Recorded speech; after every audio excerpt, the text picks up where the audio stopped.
Го следите неделното интервју на Радио Слободна Европа. Денешен гостин е министерот за локална самоуправа и лидер на ЛДП Горан Милевски.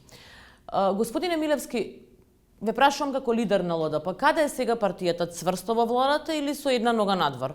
Ова прашање го разбирам, бидејќи јавноста не ја разбира начинот на кој што функционираме, односно критичкиот осврт на ЛДП кон некои проблеми во државата се сваќа дека има незадоволство и ЛДП треба да напушти власта, а пак оние кои што се опозиција викаат премногу сте молчави, премногу се прекитувате, аминувате, треба да бидете погласни, така да и едните и другите кога ве критикуваат, тоа е добро, значи ние сме го трасирале тој трет пат. Заедно со ДОМ сме во коалиција, имаме намера таа коалиција да ја продолжиме.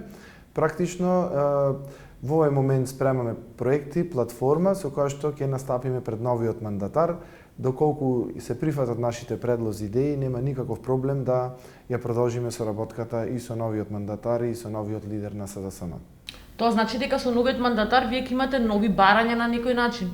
Не се нови барања, дел се афирмирање на оние заложби кои што останале нереализирани, дел се наши проекти кои што сметаме дека е неопходно да се направат во државата со цел да го подобриме економскиот развој. Например, ова година јас упорно барам да се направи нова жичара на Пелистер-Новски центар, меѓутоа имам блокада од одредени директори или де факто од системот. Таков начин мислиме дека во иднина не е прифатлив да се функционира. Задоволни сте од новиот состав на владиното мнозинство и од распределбата на ресорите? Видете, тоа е договор кој што практично е направен со одредена уцена, бидејќи власта остана без мнозинство во собранието и на располагање беа или нови избори веднаш, при разнишан рейтинг на сите владеачки партии, или да направиме некој компромис, коалиција со други партии за да се зголеми парламентарното мнозинство. Го искористи алтернатива и направи договор кој што зеде места кои што не кореспондираат со нивната сила на терен меѓу гласачите. Ние конкретно имавме забелешка кон Законот за равномерен регионален развој, бидејќи се бара нов закон, меѓутоа гледам деновиве алтернатива ретерира и прифатливо име моето становиште дека спремни си да пристапат кон измени и дополнување на овој закон со цел да се подобри законот, а нема да барат, се откаже од барањето за изработка на нов закон како што стоеше во договорот. Што е проблемот со предлогот за нов закон за равномерен развој? Јас не разбирам и затоа очекувам да ме контактираат, да се консултираме, да видиме што е проблем во овој закон, бидејќи овој закон е правен со поддршка на странски експерти, со странска финансиска поддршка, ангажирање на меѓународни стручњаци, домашни стручњаци, така да овој закон е без ниту еден глас против изгласан во собранието како пример како треба да се носе закон и сега веднаш после неколку месеци се дава забелешка не чинил текстот, а при донесувањето никој не даде забелешки и стварно не знам, јас Липковски регион како таков не може да се вметни во законот, бидејќи ние имаме и други региони кои што не се до таа мера развиени. Ќе ви споменам Скопска Црна Гора, ќе ви споменам Мариовскиот регион, Поречкиот регион, кај Македонски Брод, каде што Министерството овој период на вистина инвестираше средства. Ќе ви споменам Вардарскиот регион, особено Чашка, каде што имаме една неразвиена општина, така да ако ние сите тие ги вметниме, тоа ќе биде еден обнимус натре, така да не се согласувам конкретно да потенцираме и нема закон каде што некој регион конкретно е потенциран. Ако вие сте министер и во владата со новиот мандатар и поради коалициониот договор ви биде наложено да се предложи нов закон, дали би предложиле нов закон? Јас не верувам, бидејќи еве и барателот на тоа законско решение веќе ретерира, некои високи партиски кругови брифираа деновиве дека тоа ќе може и само со измени да се оди, не со нов закон. Би се согласиле на измени само со Липковски регион? Не знаеме какви измени барат, првен да видиме. Меѓутоа јас сум отворен за дебата. Јас и на состаноците со планските региони, со новите градоначалници им кажав дека ова нов закон, секој пропуск кој што ќе го детектираат, да го пријават. Секој предлог кој што ќе значи унапредување на регионалниот развој, ние ќе го прифатиме и ќе инициираме измени. Колку имало да по позиции во владата? Ние имаме 3 позиции. Тие се пофалија со некои бројки од 48-49 чинам, но внатре ги вклучили членови на управни одбори, раководни позиции, подрачни единици и така натаму во локалната заедница, значи во низ градовите. централни институции некаде околу 22 чинам имаат, ако не информира добро премиерот. А вие? Ние имаме 3 позиции. И директори, и членови на управни одбори? Тие не се функционери, затоа ви кажувам. Сега ние не броиме управни, надзорни на вистина и не знам која бројка ја имаме во тој дел. Функционер е оној кој што споделува одговорност, а тоа е првиот човек на одредена институција кој што креира политики или спроведува одредени владени политики. Сега членови на управни одбори не е во таа димензија, со цел алтернатива да прикажи дека е многу мојкна и зела премногу за да го оправда учеството во власта кај своето гласачко тело. Таа презентира еден документ на кој што сите се налепија, да речем, јавноста и сите, и така бурно реагира. Меѓутоа не е така состојбата и внатре кога ќе видите какви се тоа институции, голем дел од институции, како влада сме разговарале да ги зафати бранот на реформи и укинување на таквите. Пример, Агенција за предприемништво, долго се врти дека треба да биде укината, бидејќи не може да имате вие фонд за иновации, предприемништво се дуплираат, имате тука за странски инвестиции, таа беше во план да се укине.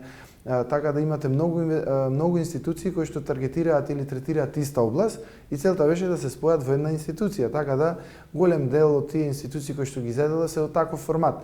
Меѓутоа сепак преовладуваат двете министерски места во владата кои што ги имаат или тежината на они дел од тие институции кои што ги зедува како ПИО, МЕПСО, дава една поголема тежина на овие на влезот на алтернатива во владата и тоа не кореспондира, повторно ќе кажам, со нивната вредност на терен меѓу граѓаните и тоа е цената која што мора да се плати доколку сакаме да оваа влада опстои.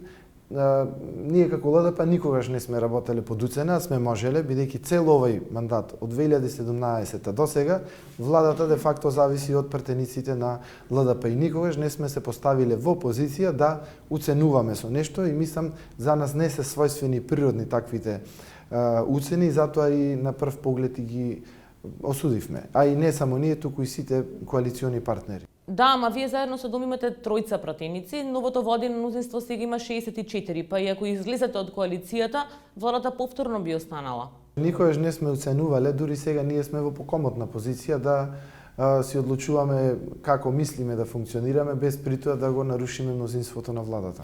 Лично ве прашувам, какво е вашето мислење? Треба ли директорите на институциите да бидат бирани на партиска маса од лидери на партии или пак треба да бидат бирани на јавен конкурс? Сите се овие бирани на јавен конкурс, меѓутоа на крајот на денот доаѓаме до решенијата кои што ги предложиле политичките партии. Дали треба тоа да се отргне практично таквото влијание? Сметам дека кај дел од институциите треба да се отргне. Ние како партија сметаме пример дека директорите на училиштата треба да се ги бираат самите вработени како што било во минатото. Дека директорите на на здравствените установи треба да ги бираат вработените во тие институции, бидејќи тие знаат најдобро како нивната институција да се развива. Исто така и во други области, меѓутоа кај некои институции каде што треба политичка одговорност да превземите, пример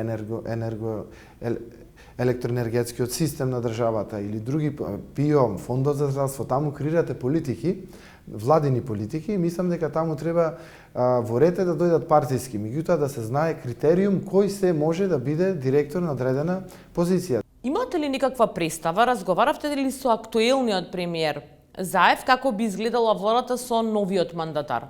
На заедничката средба која што направивме со актуелниот премиер, тој замоли да за се она што во иднина ќе значи новата влада да разговараме и преговараме со идниот председател на СДСМ и мандатар, замоли да почекаме недела да заврши гласањето и веќе од 14 да започнат тие разговори со нас, со сите политички партии, да видиме, да ја разгледаме уште еднаш владината програма, што е она што треба да се апдейтира, да ставиме нови моменти во таа програма, нови некои предлози од сите нас, се разбира и новиот мандатар ќе сака да се воведи нешто ново во таа програма и заедно со новиот коалиционен партнер, таа да биде една заедничка програма која што ќе дојде до собранието. За ресори, за имиња и за сите тие активности, Заев замоли, бидејќи не сака да дава само одговорности, туку сака да дава и права на идниот мандатар и негова цврста определба е да не му се меша при кадровските екипирање на новата влада, на идниот премиер и затоа замоли да не дискутираме со него на